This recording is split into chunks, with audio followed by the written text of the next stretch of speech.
आता पुढच्या भागामध्ये आपल्याला अजून महत्वाचा कन्सेप्ट की जो Newton's universal law of gravitation.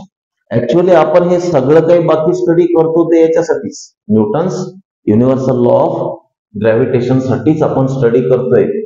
तर मग चला बघूया न्यूटन्स लॉ ऑफ ग्रॅव्हिटेशन नेमकं आहे काय. म्हणजे या लेसनचा जो हिरो आहे तो हाच आहे, Newton's law of gravitation. This is also known as Newton's universal law of gravitation. याला आपण काय म्हणतो, Newton's universal law of gravitation. Newton's universal law of gravitation. म्हणजे न्यूटनने हा जो लॉ ऑफ ग्रॅव्हिटेशन एक्सप्लेन केलेला आहे तो काही फक्त अर्थवरच्या ऑब्जेक्ट साठी नाही, किंवा अर्थ आणि मून साठी नाही, किंवा अर्थ आणि सन साठी नाही. तर हा जो लॉ आहे it is applicable to any two objects in the universe. म्हणजे युनिव्हर्स मधल्या कुठल्याही ऑब्जेक्टच्या बाबतीत हा लॉ काय आहे, ट्रू आहे किंवा अप्लिकेबल आहे. तर मग आता या लॉची स्टेटमेंट काय, फार सिंपल वेने आपल्याला हा लॉ न्यूटनने एक्सप्लेन करून दाखवलेला आहे. Suppose there are any two objects having masses m1 and m2. बघा हे दोन ऑब्जेक्ट आहेत m1 आणि m2. त्यांना एकमेकापासून d डिस्टन्स वरती ठेवलेलं आहे.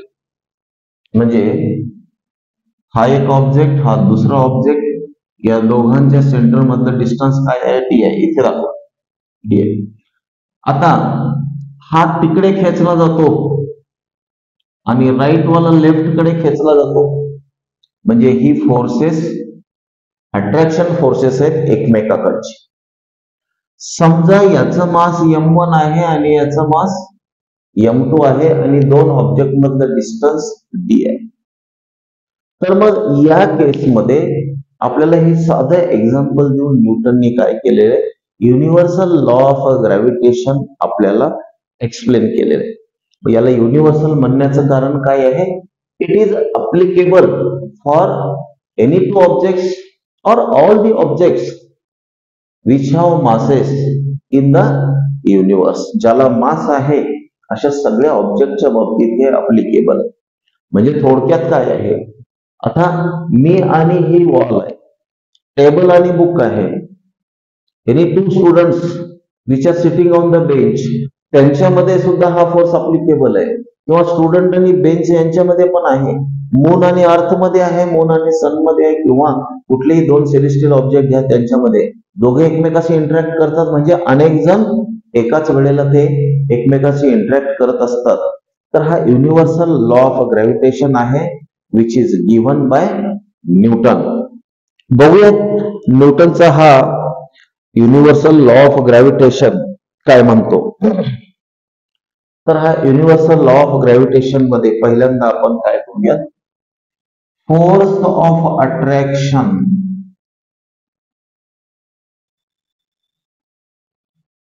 between any two masses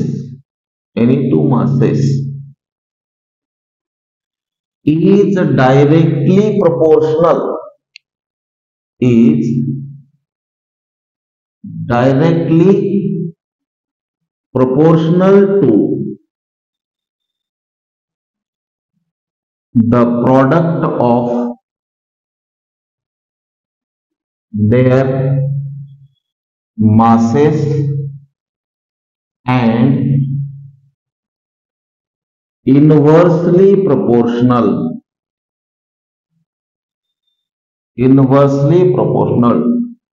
to the square of distance between them.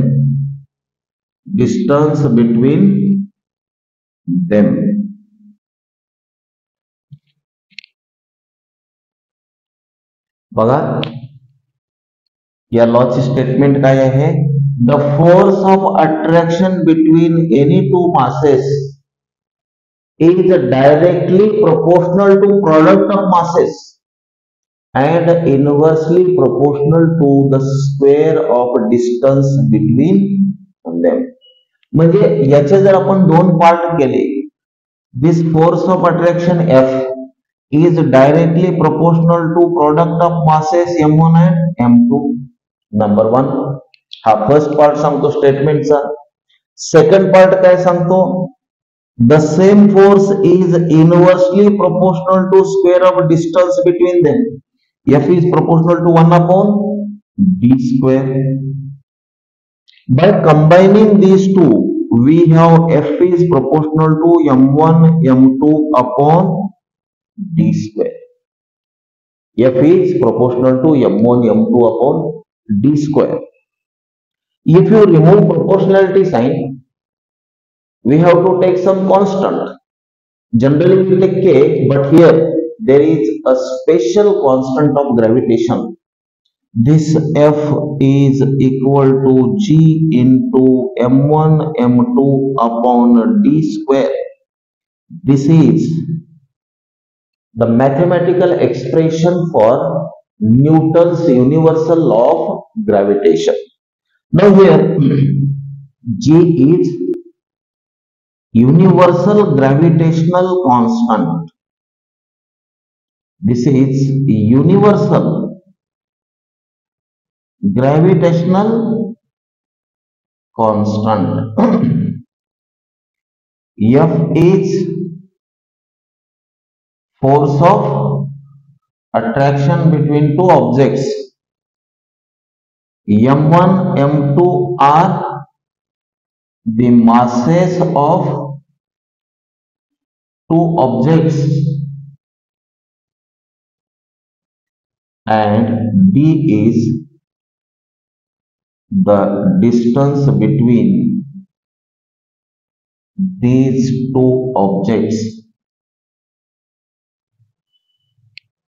बघा परत एकदा, फारच इम्पॉर्टंट हा लॉ आहे.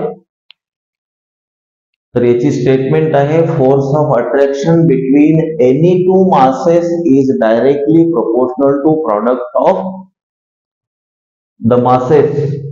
Force of attraction between any two masses. इथं मासेसच्या ऐवजी तुम्ही ऑब्जेक्ट घेतला तर अजून योग्य होईल. The force of attraction between any two objects is directly proportional to the product of their masses and inversely proportional to the square of distance between them. मासेसच्या ऐवजी इथे ऑब्जेक्ट्स हे संयुक्तिक राहील. तर मग हे ऑब्जेक्ट्स हे समजून घ्या. पाठांतर करताना इथं ऑब्जेक्ट्सच किंवा लक्षात ठेवताना ऑब्जेक्ट्स असा शब्द वापरा तो फार योग्य असेल. The statement is, force of attraction between any two objects is directly proportional to the product of their masses and inversely proportional to square of distance between them. या स्टेटमेंटचे दोन पार्ट करून आपण स्टडी करतो. Force is directly proportional to product of masses of the objects. Force is inversely proportional to square of distance. Inverse relation म्हणजे 1 upon d square. दोघांना combine करा, you will get F is proportional to M1 M2 upon d square. Remove proportionality sign by using gravitational constant. F is equal to G into M1 M2 upon d square. This is the mathematical expression of universal law of gravitation or Newton's law of gravitation, where F is force of attraction, M1 M2 are masses, d is distance between two objects, G is called universal gravitational constant. हा जी आहे universal gravitational constant आहे. तर आता या गोष्टी तुम्हाला note down करायच्या असतात तेव्हा तुम्ही व्हिडिओ पॉज करून याला नोट डाऊन करू शकता किंवा स्क्रीनशॉट घेऊ शकता. मित्रांनो, तुम्ही जर आपल्या चॅनलवर नवीन असाल तर चॅनलला सबस्क्राईब करा, बेल आयकॉन प्रेस करायला विसरू नका. आम्ही आता यानंतर प्रत्येक लेसनचे टीचिंगचे व्हिडिओ YouTube वरती अपलोड करणार आहे. तर आकाशदीप कोचिंग क्लासेसच्या प्रत्येक व्हिडिओला तुम्ही लाईक करायला विसरू नका. चॅनलला सबस्क्राईब करा, व्हिडिओज लाईक करा.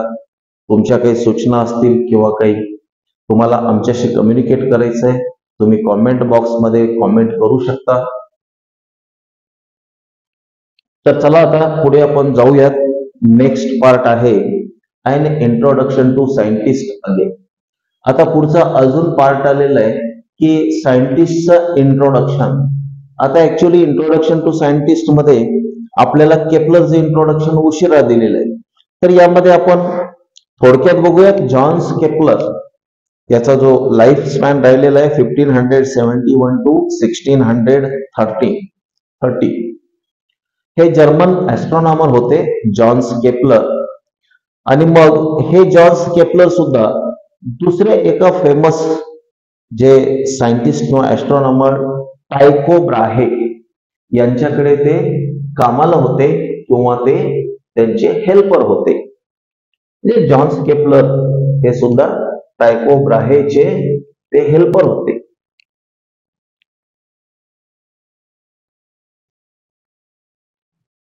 जॉन्स केपलर यांचा पिरियड कुठला राहिलेला आहे? That is 1571 to 1630. 1571 to 1630. Johns Kepler काय होते? German astronomer and mathematician. Astronomer and mathematician.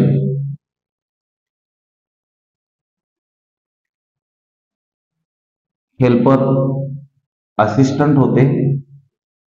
दुसरे एक त्या काळातले जे ऍस्ट्रॉनॉमर होते ज्यांचं नाव टायको ब्राहे.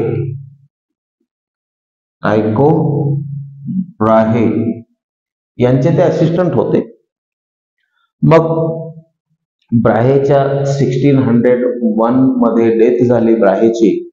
मग त्या रॉयल मॅथमॅटिशियन म्हणून यांची अपॉइंटमेंट झाली.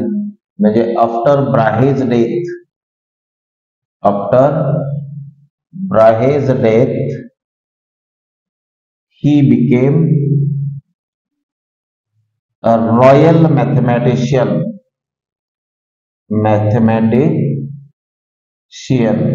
म्हणजे ब्राहेच्या मृत्यूनंतर हे रॉयल मॅथमॅटिशियन झाले. म्हणजे काही विशेष चार्जाला अधिकार आले. मग त्यांनी काय केलं, जे ब्राहेचे प्लॅनेटरी मोशन होते परत हे त्यांनी रिडिस्कवर केले. Results of planetary motion. Results of planetary motion given by Brahe. म्हणजे थोडक्यात काय आहे, या ग्रॅव्हिटेशनची सुरुवात किंवा फार अगोदरच्या काळात स्टडी करणारे जे टायको ब्राहे होते ऍस्ट्रॉनॉमर मॅथमॅटिशियन, त्यांचे असिस्टंट जॉन केपलर. टायको ब्राहेच्या मृत्यूनंतर जॉन केपलरला काय अधिकार मिळाले, ते रॉयल मॅथमॅटिशियन बनले. आणि मग त्यांच्या लॅबचा चार्ज त्यांच्याकडे आला. त्यांनी परत टायको ब्राहेचे जे काही ऑब्झर्वेशन होते, रिझल्ट होते, त्यांच्यावरती रिडिस्कव्हरी केली. आणि रिडिस्कव्हरी करून त्यांनी काय केलं, Kepler's laws of planetary motions आपल्या जगासमोर मांडले. आणि मग त्याच केपलर्स लॉज ऑफ प्लॅनेटरी मोशनला यूज करून किंवा परत रिडिस्कव्हर करून ग्रेट सायंटिस्ट आयझॅक न्यूटनने काय केलं, पुढे लॉज ऑफ मोशन आपल्याला एक्सप्लेन केले.